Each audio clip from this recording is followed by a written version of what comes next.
Bonjour à tous et bienvenue chez Finance Facile. Je suis Ansali, votre prof en ligne. Aujourd'hui, nous allons tout savoir sur l'amortissement.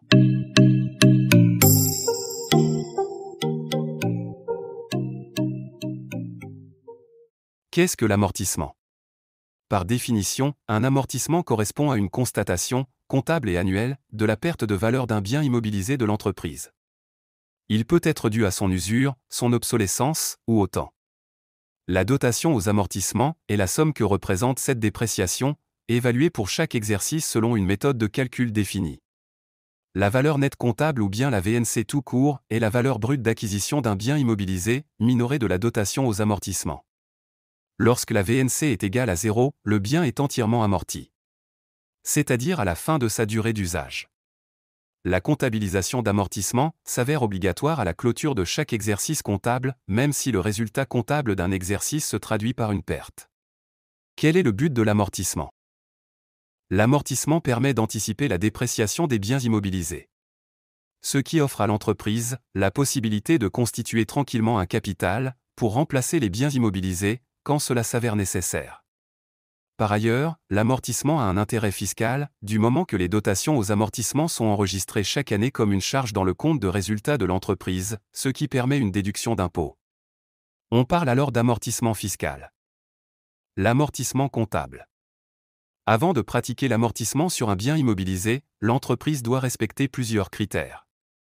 D'abord s'assurer que le bien, objet d'amortissement, fait partie de son patrimoine, c'est-à-dire inscrit au bilan comptable. Ensuite, ce bien doit avoir une durée d'usage supérieure à 1 an. Et enfin, il doit être comptabilisé à une valeur déterminée. En France par exemple, elle doit être supérieure ou égale à 500 € hors taxe. L'amortissement permet la répartition de la perte de valeur pour chaque exercice, tout le long de la durée d'usage du bien.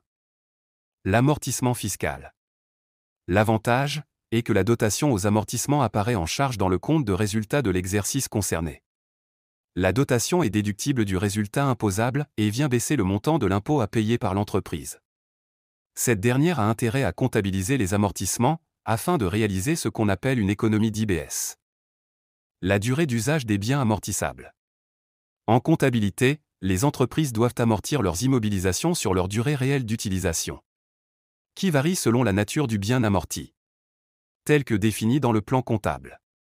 Ce tableau récapitulatif illustre les durées, ainsi que les taux d'amortissement usuels des biens amortis. À titre d'exemple, les bâtiments commerciaux sont amortissables entre 20 et 50 ans, soit un taux d'amortissement de 2 à 5%.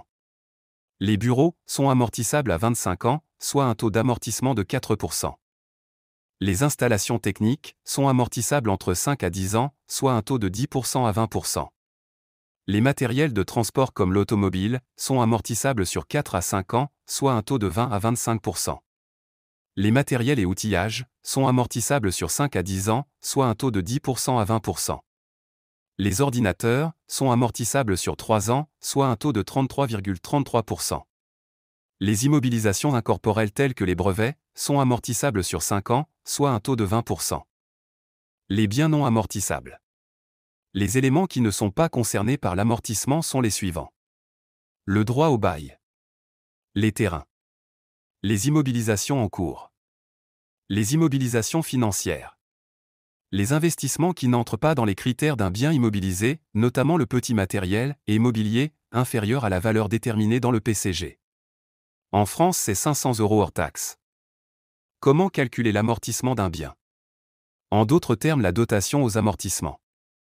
Une entreprise doit comptabiliser la dotation aux amortissements pour chaque bien immobilisé, à savoir le montant de la dépréciation de chaque bien pour chaque exercice. Elle tient un tableau qui montre les différentes dotations aux amortissements de l'exercice comptable. Le total est fiscalement déductible. Il intègre le compte de résultat et il influe sur les valeurs inscrites au bilan. Dans ce contexte, il existe principalement 2 types d'amortissements, que nous allons les détailler dans les prochaines vidéos. L'amortissement linéaire et l'amortissement dégressif. L'amortissement dit par composant et l'amortissement exceptionnel sur 12 à 24 mois sont utilisés en comptabilité dans des circonstances exceptionnelles. J'espère que cette vidéo vous aura été utile. N'hésitez pas à consulter d'autres vidéos sur l'amortissement. À bientôt sur Finance Facile.